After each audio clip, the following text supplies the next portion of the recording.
खुददारी।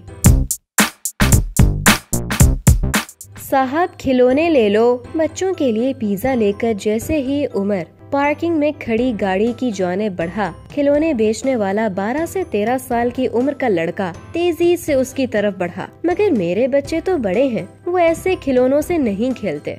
उमर ने माज़त ख्वाहाना लहजे में इस लड़के को इनकार किया। अच्छा ठीक है, आप नहीं लेंगे तो कोई और साहब अपने बच्चों के लिए ले जाएंगे।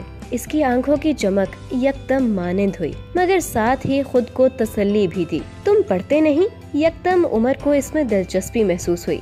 साहब मैं पढ़ूंगा, मेरे घर में छोटा भाई और बहन जो हैं, उनकी छोटी छोटी जरूरियात कौन पूरी करेगा? वो अफसुर्दगी से गोया हुआ। मैं और अम्मा काम करते हैं, अम्मा घरों में काम करती हैं, मैं दिन में वर्कशॉप पर काम करता हूँ और रात को इधर खिलौने बेचता हूँ। मेरा छोटा भाई और बहन स्कूल जाते हैं। मैं चाहता हूँ कि वो मेरी तरह ना हो, बल्कि पढ़ लिख कर बहुत आगे जाएं।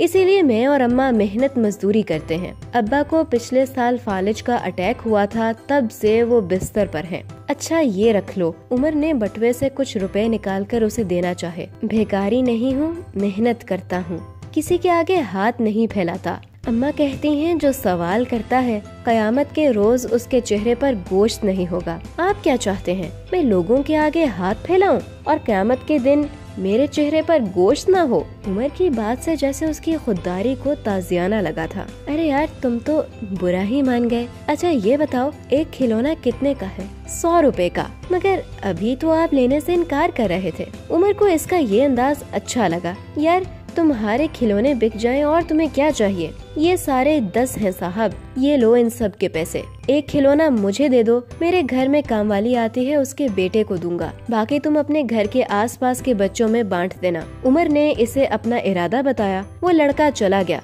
मगर उमर को गाड़ी में बैठते ही अपना माजी याद आ गया। सोच के दरीचे खुलते गए। उसके अब्बू एक फैक्ट्री में मुलाजिम थे। उमर इस वक्त 8वीं जमात में था जब उसके अब्बू की दोनों टांगे एक हादसे में जाया हो गयी। अपाहज होने के बावजूद उसके अब्बू ने कभी इस बात को कमजोरी बनाकर किसी के आगे हाथ नहीं फैलाए। घर के दरवाजे पर बच्चों के खाने पीने का सामान रख कर बेचना शुरू कर दिया। अम्मी लोगों के कपड़े सीने लगी। उमर स्कूल जाने से पहले साइकिल पर लोगों के घरों में अखबार देता। स्कूल से वापस आता तो ट्यूशन पढ़ने वाले बच्चे आ जाते। शाम को अपनी पढ़ाई करता। यूं तीनों ने मिलकर जिंदगी की गाड़ी चलाना शुरू कर दी। उमर ने MBA कर लिया तो उसको एक फर्म में नौकरी मिल गई। अम्मी ने अपनी भांजी से उसकी शादी कर दी। आज उसके 2 बेटे हैं जिन्हें वो मेहनत करने की तलकीन करता है। इसकी अम्मी और अब्बू दोनों इस दुनिया से रुखसत हो गए हैं, मगर उनका सब्र, लगन